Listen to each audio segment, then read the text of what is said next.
Subscribe कीजिए आपके अपने चैनल को, उसके बाद नोटिफिकेशन के लिए बेल आइकन दबाइए ताकि इसी तरह से आपको वीडियो प्राप्त होती रहे। धन्यवाद। स्वप्न फल देखिए, कोई भी आपका स्वप्न है शुभ या अशुभ अर्थ के लिए आप सब्सक्राइब कर लीजिएगा। अलग अलग स्वप्नों के अलग अलग अर्थ बनते हैं। जैसे आप स्वप्न में दीप जलाते हो तो चंद्र और शुक्र गणना के अनुसार अत्यंत शुभ। अगर आप नाव चलाते हो स्वप्न में तो मंगल और राहु गणना के अनुसार अत्यंत शुभ। तो जो आपको सपना आपने कहे उसके अनुसार अर्थ क्या बनता है, शुभ या अशुभ बताने का आपको प्रयास करते हैं। तो आप सब्सक्राइब कर लीजिएगा स्वप्न फल के लिए। हर हर महादेव, जय माता दी। प्रिय दर्शकों, कैसे हो आप लोग? उम्मीद करता हूं कि आप अच्छे होंगे, स्वस्थ होंगे और खुशहाल जिंदगी जी रहे होंगे।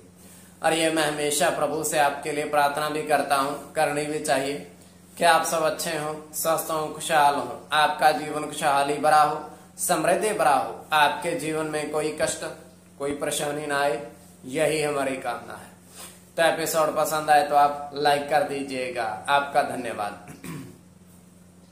तो आप सब्सक्राइब कर लीजिएगा ताकि इसी तरह से आपको वीडियो प्राप्त होती रहे। कोई भी आपका स्वप्न है शुभ या अशुभ अर्थ के लिए आप सब्सक्राइब कर लीजिएगा। अलग अलग स्वप्नों के अलग अलग अर्थ बनते हैं। प्रभाव क्या रहता है, किस तरीके से रहता है। और कई स्वप्न तुरंत फलित होते हैं, प्रभाव भी देते हैं, और कई अफलित भी रह जाते हैं। और इसमें चंद्रमा की स्थिति महत्वपूर्ण होती है। चंद्रमा घट रहा है या बढ़ रहा है, कौन से पैर का स्वप्न है, कौन सा नक्षत्र है, नक्षत्र में कौन सा चरण चल रहा है, और जन्म कुंडली विश्लेषण में पंचम भाव मस्तिष्क का और पंचम भाव अचानक धन प्राप्ति का भी होता है।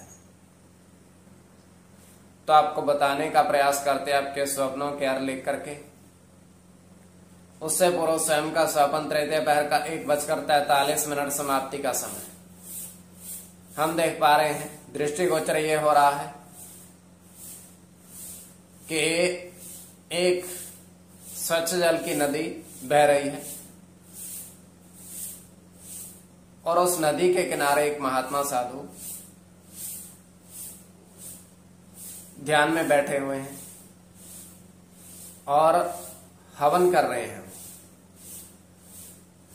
तो हवन कुंड में आहुतियां डालने के बाद 108 पूरी, उसके बाद वो नदी के जल में जाते और स्नान करने लगते हैं।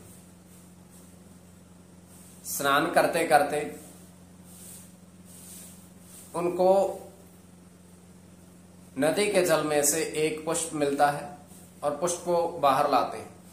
बाहर ला करके उस हवन कुंड में वो डालते हैं, और जैसे उस पुष्प को हवन कुंड में डालते हैं वो चांदी का सिक्का बन जाता है। और महात्मा उसको एक चिमटी से उठाते हैं, बाहर निकालते हैं, और ठंडा होने के बाद उसको देखते हैं, चांदी के सिक्के, उस पर 4295 अंकित था।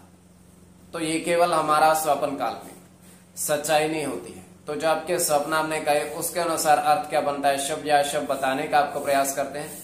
सब्सक्राइब आप कर लीजिएगा स्वप्न फल के लिए। प्रथम स्वप्न जो आपने देखा, आपने कहा उसके अनुसार अर्थ क्या बनता है।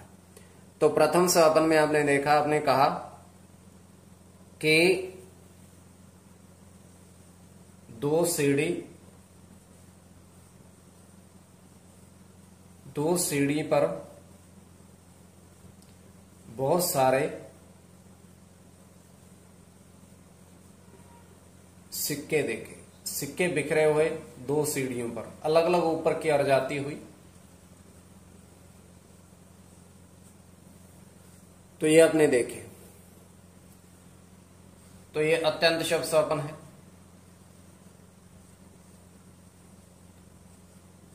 इसमें चंद्र के साथ केतु की गणना है।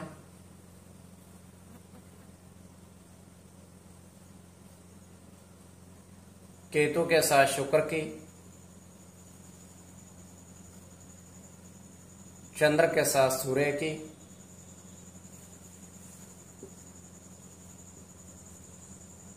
सूर्य के साथ बुध की, चंद्र की और शुक्र की।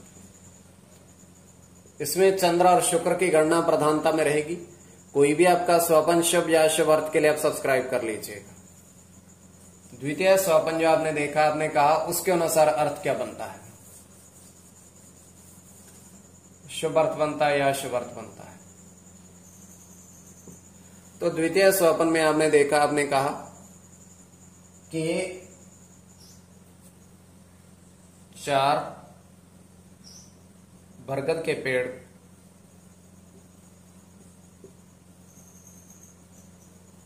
के नीचे जल बहता देखा। तो बरगद के पेड़ के नीचे बहुत सारा जल बह रहा है, तो ये भी अत्यंत शुभ स्वप्न है।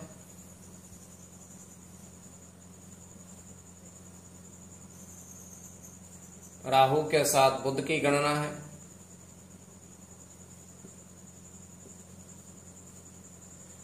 बुध के साथ मंगल की,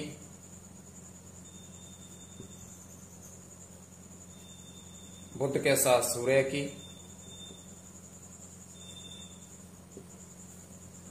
राहु के साथ केतु की, शनि की और शुक्र की। इसमें बुध और शुक्र की गणना प्रधानता में रहेगी। कोई भी आपका स्वप्न है शुभ या अशुभ अर्थ के लिए आप सब्सक्राइब कर लीजिएगा स्वप्न फल के लिए।